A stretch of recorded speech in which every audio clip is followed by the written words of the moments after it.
Thanks, Tanya, for getting things set up as smoothly as you usually do. And we're going to get right into the poems, the first of which is called Beyond, which of course is the title of this book. So I have to explain a little bit about how this poem, Beyond, came into existence, so that you will see things in perspective when it is being read. I would say it'd be about a dozen years ago, one summer evening, very warm, sky full of stars, and we were walking our granddaughters out to their parents' car in front of our house, when all of a sudden, Willow, who would have been 3 or 4 years of age, stopped and looked up at the sky, and she uttered some words that could be taken as poetry or prayer. I think I know what she was talking about, but in any case, I'm going to call upon her now. She doesn't have to explain what it's about. All she has to do is read her 16-year-old version of Beyond. It's on the back cover of the book.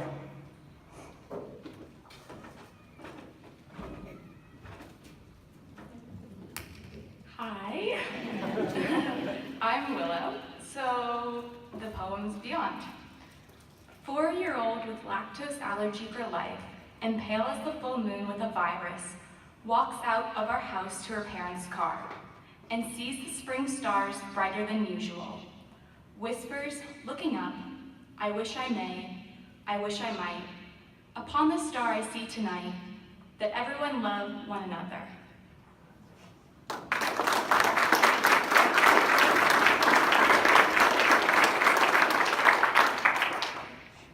So sweet, Willow. Now you have to explain what it all means. The first section of the book is called Tell Me an Old Story. And we would often get that request from grandchildren after a dinner meal. And so we would search our mind for some kind of event that would make them squeal with delight or revulsion, who knows? But in any case, the next couple poems are from Tell Me an Old Story. And the first one is on page 8. And I'm going to need some help reading this one. So I'm calling upon my 3 children to come up on stage and help me do this. There's a bit of trickery involved here. So we'll see what happens.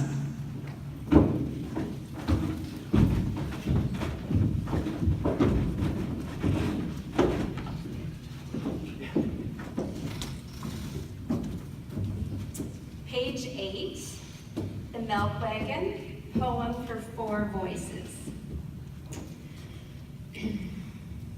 I am the milkman's horse and know my route. You don't need to nudge me or drop the lead anchor. I won't run off anywhere exotic like mountain or meadows. I know I'm a plotter, no racing silks for me, but I'll stop at Mrs. B's, then Mrs. W's, and so on.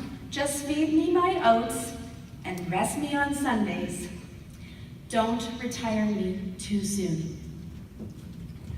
I am Mrs. B. I stay home except for church and hockey games. Sometimes I ride out to relatives' farms. I cook, wash, sew, bake, iron, serve meals, order groceries from the corner store, and put out empty milk bottles for Danny Fuchs. Hi, I'm Danny Fuchs. I have delivered milk in the East End since I left school and own a small house near the tracks. No, beside the tracks. I let little kids ride in my wagon. What's the harm? Old Ben never bolts. I make bones strong. My milk is partly the reason why East End kids are athletic. Wives of factory workers are nice. Once Mrs. B watched me lug my heavy milk tray to her door, then head back full. She called to me, "Oh, Danny, better leave a quart." So good-hearted. I am the boy, riding among rattling bottles of milk, in a wagon being slowly pulled along by a horse on my own street. I know who wants top cream, who craves chocolate. This is not a 2% or skim milk childhood. This is rich as Ben's smoking runs that decorate our street. I sit among milk crates, hold Ben's reins, Chuck, giddy up, and whoa, though neither is needed. I ride to the end of the blocks, say bye to Danny, exit the pale yellow Silverwood's wagon, and race back home, convinced I have helped and am part of the real world. Days, Of horses, Housewives, milkmen, East End boys, wood end. but they are part of still.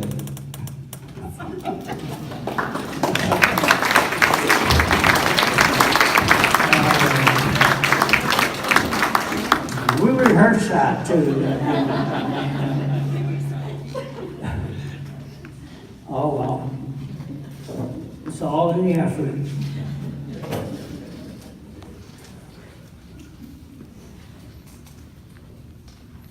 The next poem I'm going to read by myself. It's on page 18. It's called Glen Gould at the Garage.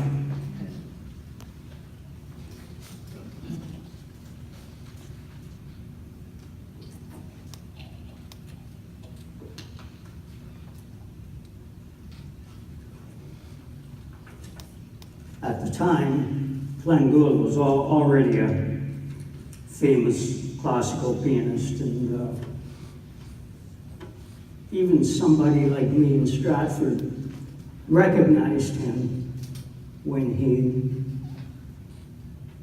visited us at Firestone Rubber and Tire. A Cadillac pulled in one summer day. Driver got out and asked for tires. We seldom sold. So expensive they were. And treads on the caddy, not even worn. Top of the line, white balls. How long to put them on? Not a minute, sir, said Irish Dan, lugging two in each hand. I watched as exiting the caddy from the rear, Glen Gould wore an ankle-length top coat and gray woolen gloves and planted his angular bird's body in the sun of the bay door, while Irish Dan busted his hairy butt and got a $50 tip. Oh, I wanted to approach Gigi in my greasy overalls and ask him what. I knew little of classical music or anything else some Toronto genius might find worthy. I was one of the boys, but not really. Headed for university in the fall. I was a butt of jokes from the mechanics, blowing up bicycle tires, leaving lug nuts off wheels, being sent for a left-handed monkey wrench. Not one of them, and not in the least a Goldie's type. I was experiencing the pinch of being squeezed between two worlds, neither of which I found meaningful. The garage world was easy enough, but for some reason, I was drawn towards culture, Toronto, sensitivity.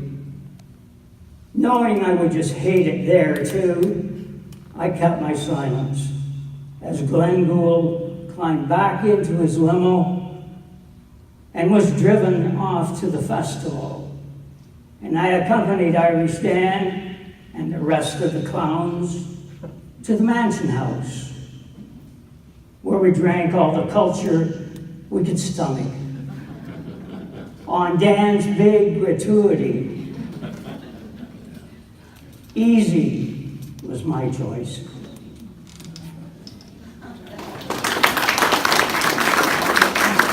Thank you.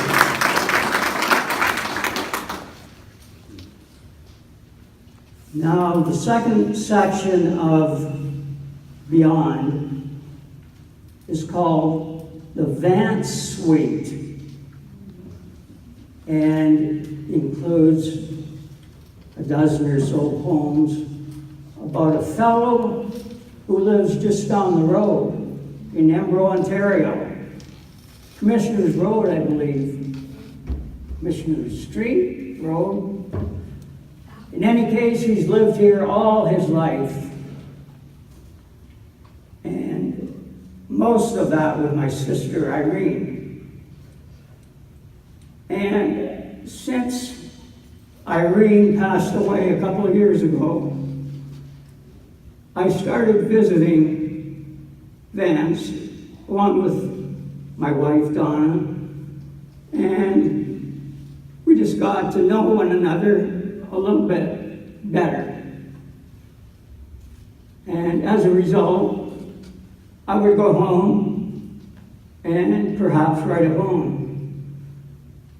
Well, they're all in here, but I only have time to read a few, so hopefully they will wet your whistle and you'll read the rest at your leisure.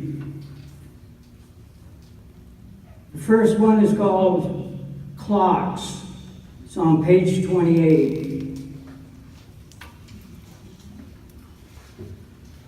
In his later years, Vance started making clocks framed in various woods and suitable for table, wall, or shelf.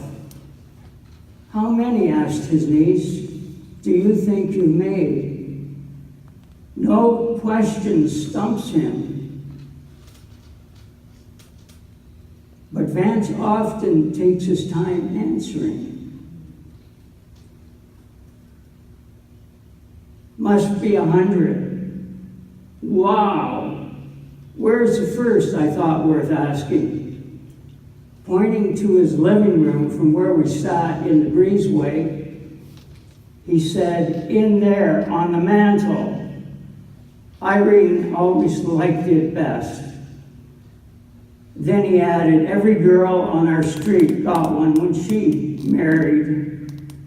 It's a long street in a small village where people not only know when a girl gets hitched, but shower her with gifts that weave her into time.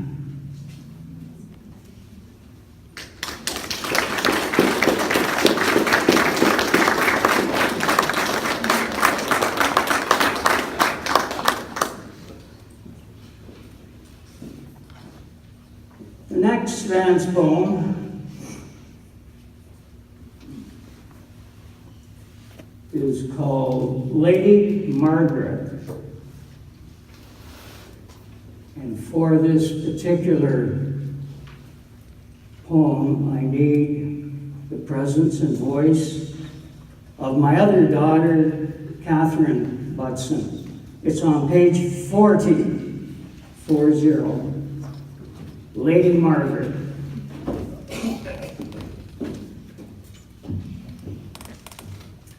Lady Margaret. Vance said to come out to Embro so Zoe and James could pick something out, meaning loot his house of a treasure Irene had collected. Zoe chose a blue glass bottle, James a clock Vance had made from a white birch in their backyard. Vance told my wife to choose something from a corner cabinet containing Royal Dalton figurines. So she selected a lady in a white dress, wide hat, and parasol. And when she looked at its face, it read, Margaret, her mother's name, and Vance's mother's too. She almost fainted, and Vance wept a little, seeing from where he sat her fully fortuitous selection. Deceased mothers are around at Christmas. It was December 29th, and Marg has appeared in many shapes before this. Once in a Wrentham, Massachusetts mall as a gardening angel someone had bought, then left on a bench where Donna had sat down. No owner showed up, so we brought it back, and now the two miracles of Margaret, a great gardener, stand together on a shelf, doing what they can to be remembered and watch over us, not just mothers named Margaret.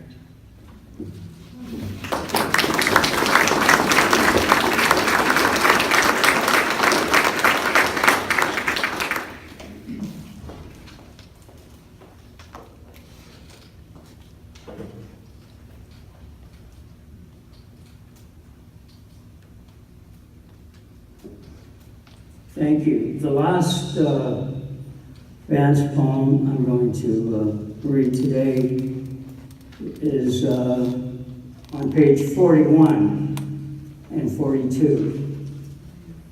And it's called Vance Takes Me on a Tour of Knox United. And so on some of these visits to Embro, I often ended up being escorted around the township of Zora and different famous locations, or sometimes I drove myself and Vance was my passenger. So this time we were going to go to Knox United Church, where Vance and Reem had gone for many, many years. And Vance wanted me to see the woodwork he had done for the church over the years. He had a key, so we went in a side door on a Friday morning.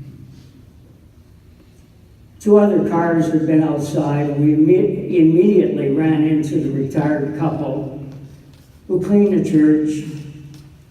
Vance introduced me, and on we went, me photographing the clocks, bookcases, lecterns, picture frames Vance had made. One in particular I liked, a glass-fronted frame protecting a baby outfit that Emily McCorkadale made, similar to those given to each baby baptized over the decades. We climbed from the new addition up steps 160 years old into the sanctuary, where we startled a young man playing the pipe organ in stocking feet. The feature I liked most was the balcony's railing, carved so intricately by craftsmen, the likes of which are long gone. Vance's father was in several pictures, elder of a church that produced over 40 ministers from its congregation, including the missionary to China, Reverend George Mackay, the black-bearded barbarian, which you can read about him anywhere. We left by the front door, which led down steep concrete steps. I went first and told Vance to be careful. I've been going down and up these steps for 95 years. He reminded me, point taken. I replied, well, keep it up then. We got into my car for a drive out to the Emerald Pond and Conservation Area. It has a new sign, and Vance wanted to see if his and Irene's names were among those on the sign. I guess he had contributed some money recently to the upkeep. I told Vance as we sat in the parking lot that my wife and I trekked through these woods one winter's day and were surprised at how deep was the forest. My dad and I planted these trees, Vance said, surprising me once again. We got the young trees at St. William's and had to get a planter and gall to pull behind our plows. My father died before we finished, and I had to plant the rest myself. Amazed, I said, "You planted all these trees?" "Yep, it was just farmland 50 to 80 years ago." Sitting in my small car was a man who had planted a forest. And not just this one, I discovered when we had lunch at the Highland restaurant, where the burgers are tasty, but no one knew Vance Day, except as an oldster who paid with a 20.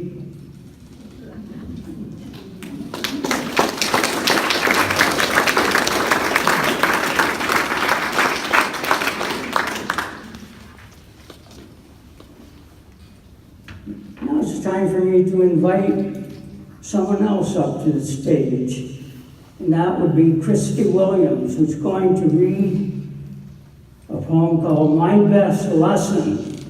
It's on page 48.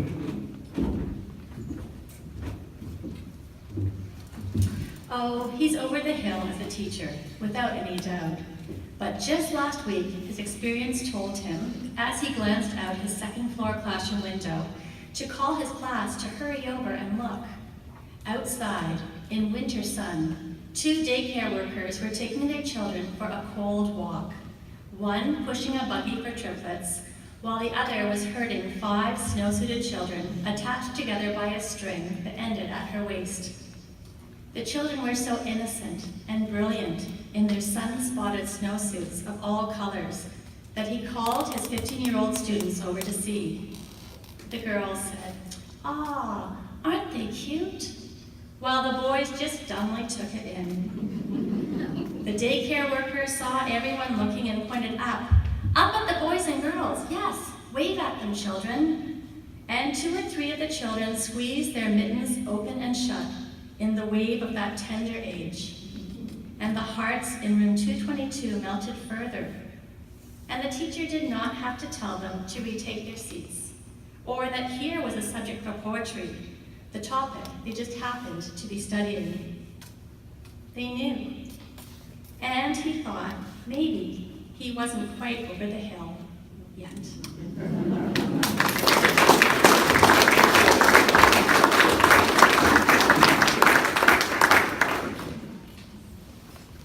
Thanks, Christy.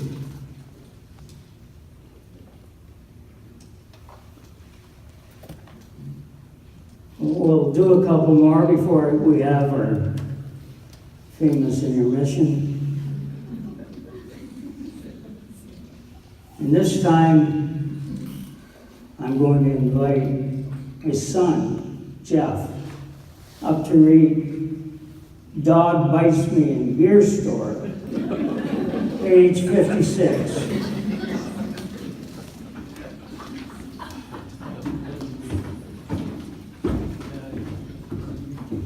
Well, it's a great day. It's a great day for a beer. You know, I used to work at the beer store near the University in Waterloo, and it was the best job of my life. Highly recommend if you're going to university, work at the beer store. You'll find out where all the parties are, and you get free beer. Dog bites me in beer store. Standing around art gallery-like, taking in all the pretty bottles on the shelves above. Cheap beer, decent stuff, expensive imports, dozens of new microbrewery creations with fey names like Steam Whistle. I can't quite decide between Moosehead, Corona, and Coors Light. Frankly, I'm comparing their prices when I feel on the bare calf of my right leg a bite. Turning my torso, I see a man has brought into the store a mangy mutt on a leash. Actually, I half noticed him come in with the dog, but thought nothing of it, no more than if a lady carrying a poodle walked past as I was examining Van Gogh's sunflowers. But as he was heading out, walking by me with his predictable six-pack of Labatt's Blue, his flea bag latched onto my leg. "Did he get you?" was Dumbo's first query, and when I confirmed, replied through thick lips, "He's a herder." Yes, I agreed, he's a herter, all right. "No," said Dog's best friend, nary a nod at my punning, "like a sheepdog. I've seen him do this before. He's probably thought you were leaving." "Then he's not too swift," I hazarded. "You and he were leaving. I was just reading the damn beer labels."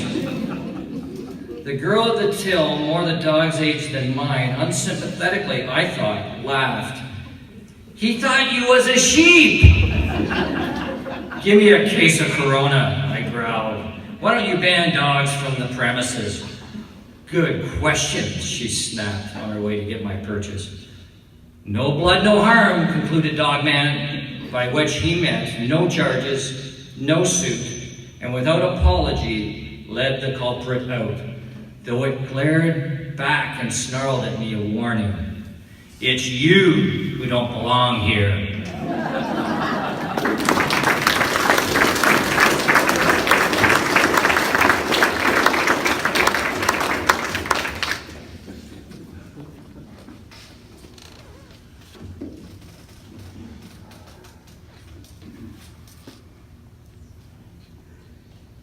The next one we'll try is on page 61. It's called I Like Motels. 61.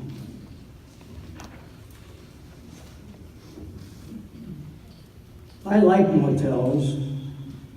You get free pens and front desk courtesy. Strangers have made your bed, cleaned your room, perhaps even your toilet and shower. I like free soap and shampoo, conditioner, internet access, and better TVs than the ones back home. I like the free breakfast you can stuff yourself with way more than you'd ever do at home. I like free ice you can get by punching a button in indoor swimming pools where I float and examine ceilings. I like where they'll supply you with items you have stupidly or deliberately forgotten and wake you up and call you to wake up at 6:16 sharp. I just like motels and recall very well childhood trips across America where the only place you could stay was Howard Johnson's or some mom and pop cabins where murderers lurk behind woodpiles. No, I prefer the big chains today, and I have plenty of cards to prove it. Some gold, some platinum. With them, I get free points, and eventually a free night stay. Imagine that. Some stranger putting you up for the night, feeding you in the morning, doing all these things for the sake of loyalty. I like motels. May well die in one someday, where I fully expect they'll check me out free of charge.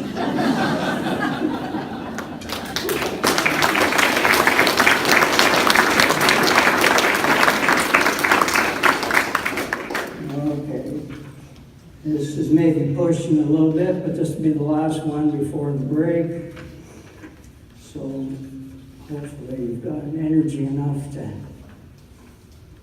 hang in there. It's on page 77, and it's called, How Do You Get to Fabric Land? A question I'm sure you've always asked yourself. Well, here's the answer.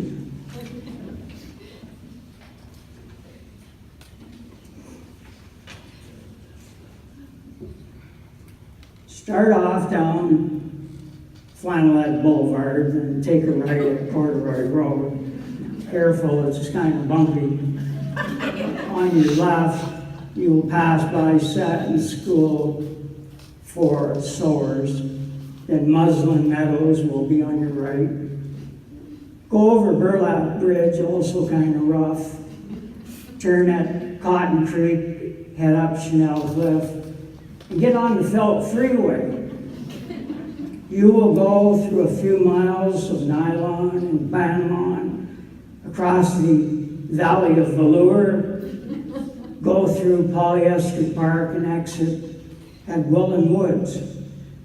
You'll find yourself on Linen Lane, swing left at Searsucker Street, and another at Denham Drive. You're almost there. When you get on Rayon Ridge, you'll see the sign for the Vale of Velvet. Look down and you can almost touch it. When you get to Fabric Land, all will be quiet as a cloud. Peaceful as pillows. Smells will be washed clean and hung to dry. Touches will be soft as sobs. Pastels will soothe your soul. I'm certain you will be satisfied.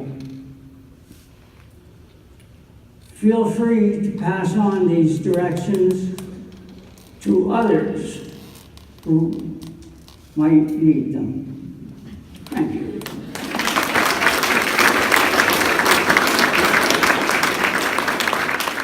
We'll start over again. I think we will begin by calling up another new reader who's reading a poem called Earl's House,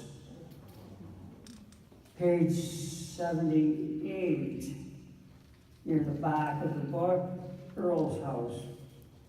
Now, I'm going to give a little bit of a background to this before Lily gets going. Earl Clark, who, by the way, is here. Where is Earl? Yeah, stand up, Earl. And likewise, Vance Day, I don't think I asked you to stand up. There's the mighty Vance Day in front of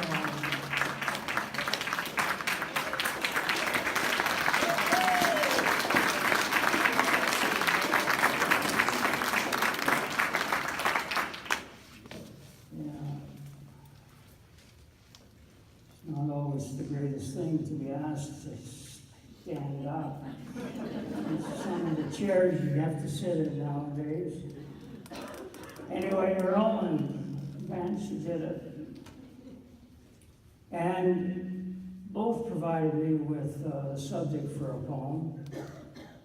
One summer day I was visiting Earl's house, and it was a B&B, bed and breakfast in Stratford, which is a common type of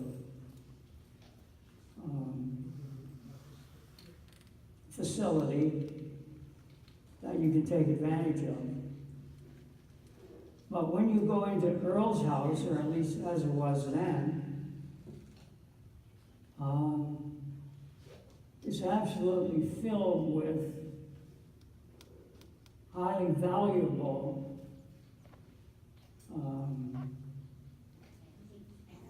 Limoges China, is it? Limoges China, yeah. All kinds of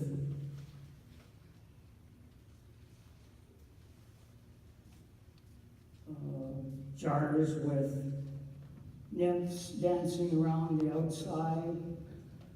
Anyway, this is all, you're going to hear all about this in the poem.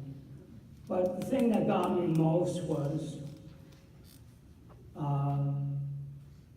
it was getting on late in the afternoon, and I asked Earl, what do you do with all these collections at night? Do you wrap them up? Do you put them behind glass with padlocks? He said, no, I trust people.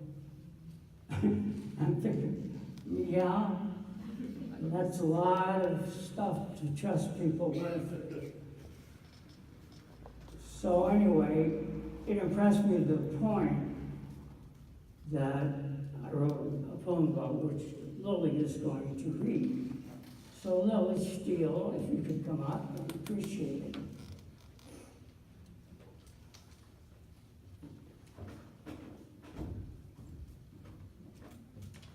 Earl's house. The house is the man, yes? Then this is a man of gentle, good taste. The Limoges girl in yellow, plucking her lute behind a Victorian sofa, upholstered in needlepoint, place for kings and queens in paintings, china and statuettes, Greek youths chasing one another around Wedgwood bowls, and a bust of Earl himself, cast in indigenous clay. Earl is a collector of antiques and art, but the feature that says most about the man is that nothing is covered or locked. All is open to examination and potential theft by as many B&B guests, most of them utter strangers. They are given free range. Earl opens his home fully, no security system, and no sleepless nights for this most trusting of men. Earl's house is filled with treasures and gold, a kind of apex in working class culture. But what I find most pleasing to behold is Earl seated alone on a winter's night at his rather plain Heitzmann piano, playing a little Chopin, as all the figurines in his house, giddy with freedom, dance in perfect accompaniment.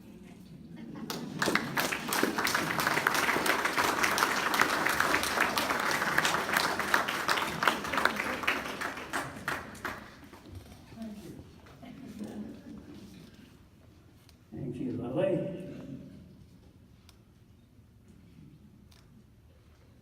And now we're going to ask Lily's mother, Tanya, to come up and read a poem I wrote quite some time ago called The Illumination of the Night, page 87.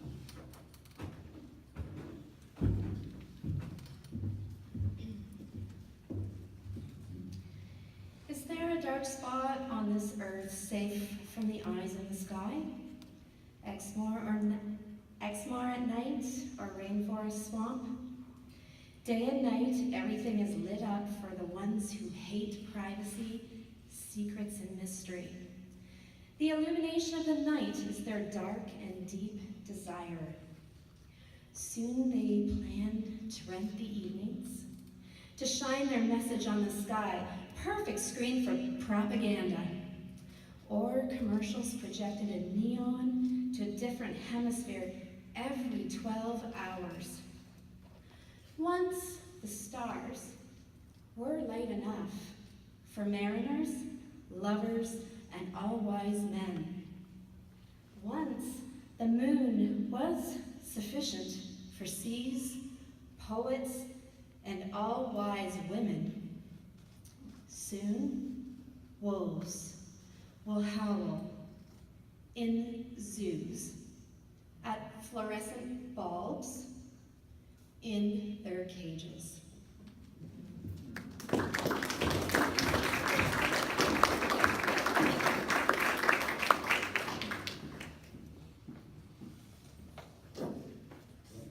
Thank you, Tanya.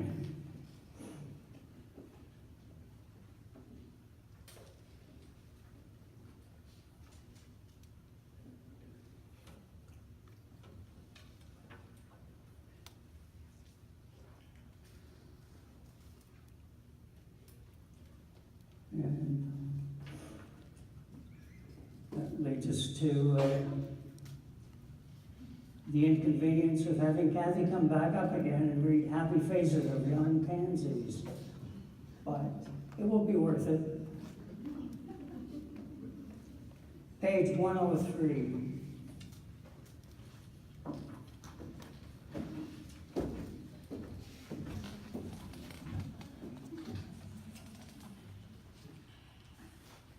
I love this poem, but there's a little bit about it that's difficult for me, so let's hope I get through it. Happy Faces of Young Pansies. During this, quite possibly your final spring, wild pansies have grown out of stones around the edge of the patio where you sit in warmer weather. Wild pansies born of the wind from last year's hanging pots. Such a hoot, spreading like your illness. And soon, as one blossom dies, another replaces it, then another. Yellow faces with purple hair, these small boosters of morale survived a winter under red lava stones, encouraging you to believe many things.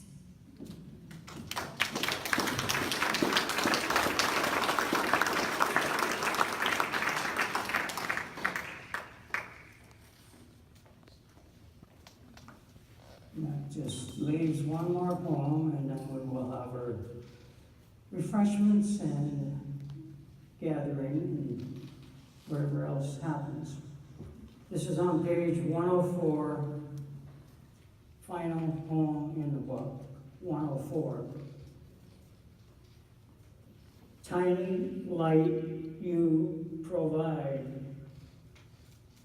You know, a candle takes forever to burn out when you are watching it. And it must seem that way to children of dying parents who linger on when all odds say they should be dead. Go out, flame. There is nothing left to burn for. No purpose, except that tiny light you provide.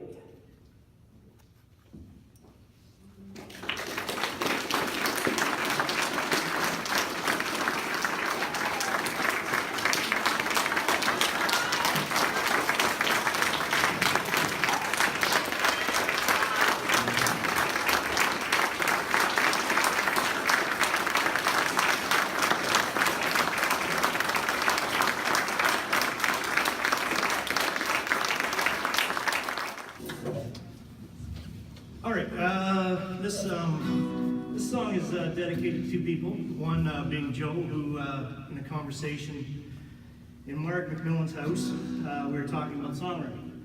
And you basically said, Joe, that everything's already laid out for you. It's a formula.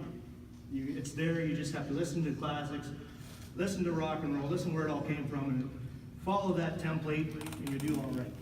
And so that kind of was one of the things that gave me inspiration when I was writing songs. This is the first song I ever played on the radio. It also goes out to little old lady with white hair who was always at the front row of the Johnny Hardcore shows, a rock band that used to be in.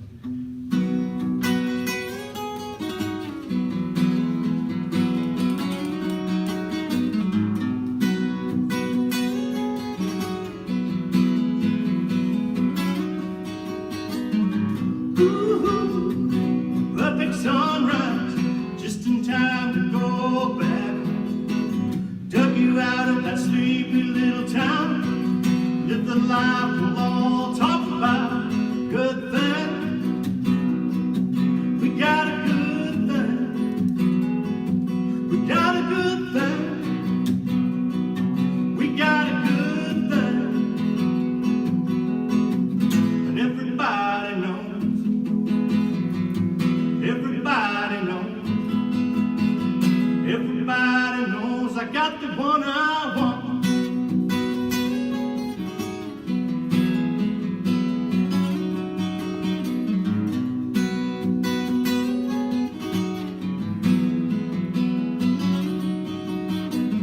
So nothing's gonna stand in our way, even if it rains on our wedding day. Cake goes flat or the DJ's band. Still remember all the fun we had. We got a good thing. We got a good thing. We got a good thing. We got a good thing. And everybody knows. Everybody knows. Everybody knows I got the one I want.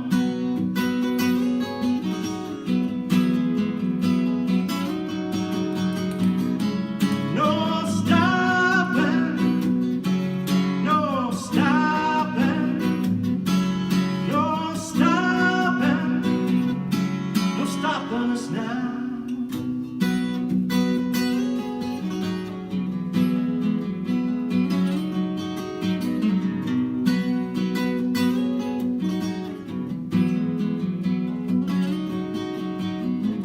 Ooh, a perfect sunrise, just in time to go back home. Dug you out of that sleepy little town. Lived the life we'll all talk about. Good thing. We got a good thing. We got a good thing. We got a good thing. And everybody knows.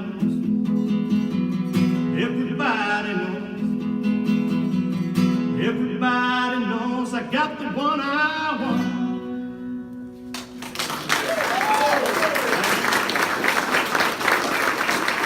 Now, we're going to need some help for crowd participation. This is a Barry Butson original here. This is Point of Departure, one of my favorite songs. Going to need help with the chorus, okay? And if you were at the last book launch, you'll be familiar with this, and everybody did fantastic. I'm sure you do a good job again this time. So we'll get into it.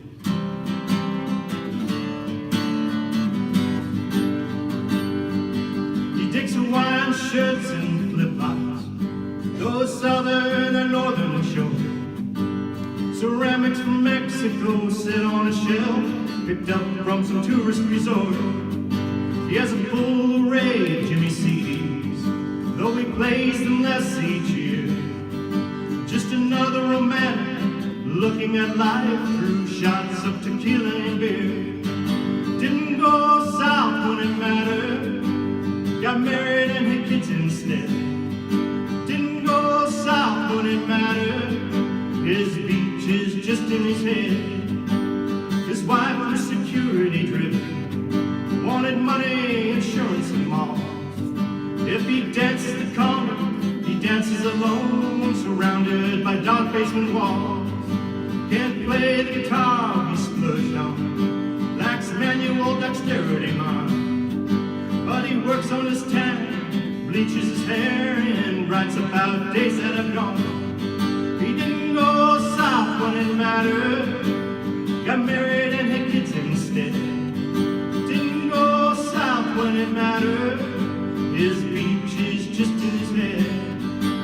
Gave up his Camaro for a family van, gave up a lot more than that. Drinking and smokes, parties and jokes, and started to really get fat. Sometimes he'd cry and loosen that tie, take out his parrot spread shirts, don some glasses and make a few passes and play music so loud that it hurts. Didn't go south when it mattered, got married and had kids instead. Didn't go south when it mattered, his beach is just in his head. The neighbors complain, the students look dazed, why friends would leave them there. And he turns his spot back, pulls out his map, scans places to go if he dare. A little more time, a little more wine, knows he's becoming an old fart. But give him a push and a point of departure, and he just might vote with his heart. Didn't go south with it mattered, got married and had kids instead. Didn't go south when it mattered, his beach is just in his head. All right, this is where everybody needs to sing it. All right, didn't go